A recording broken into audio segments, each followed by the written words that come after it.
Hey, I'm Rob Gardner, President of American Steam Railroad, and as you can see, we're here in the cab of the 2100/AFT 250, here to bring you the November 2025 video update.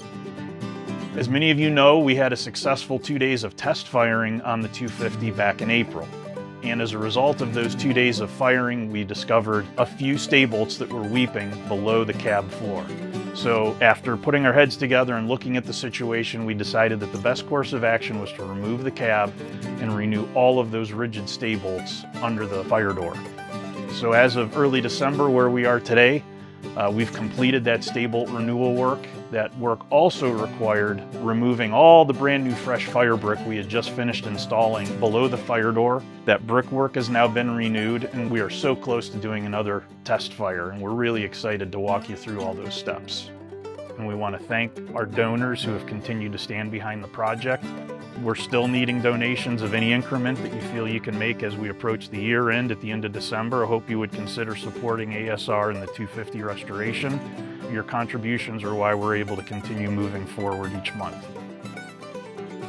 So another common question we've been receiving over the past couple of months is, why are we turning to running gear work now after we've got so much of the boiler work done? It's a good question, because we all know that tube time is valuable on these boilers.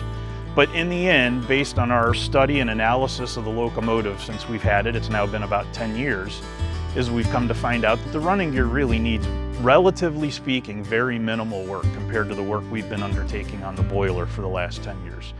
So in the course of our analysis of the running gear of the locomotive, we've had the assistance and guidance of Dan Pluta. Dan's got an exemplary record in machining and steam locomotive restoration and mechanical work.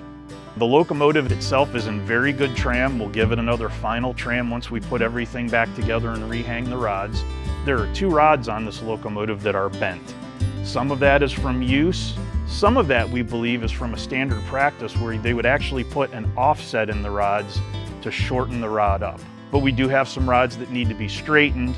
Then we have to normalize them because of that heat treating process, relieving the stresses. We have a few rod brasses that need to be renewed, and then the new brasses will be installed into the rods, and we'll do a final line boring to get them perfectly parallel with one another between the 2 crank pin centers that they'll be riding on.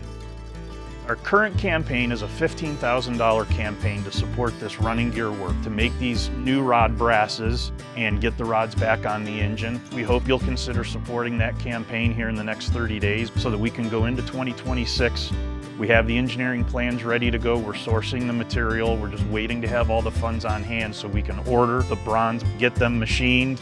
So we hope we can count on you for your support before the end of the year. So in closing, thank you for joining us, and we want to thank all of our volunteers, all our members, all our donors, and Midwest Railway Preservation for their continued support of this project, and we look forward to seeing you next month.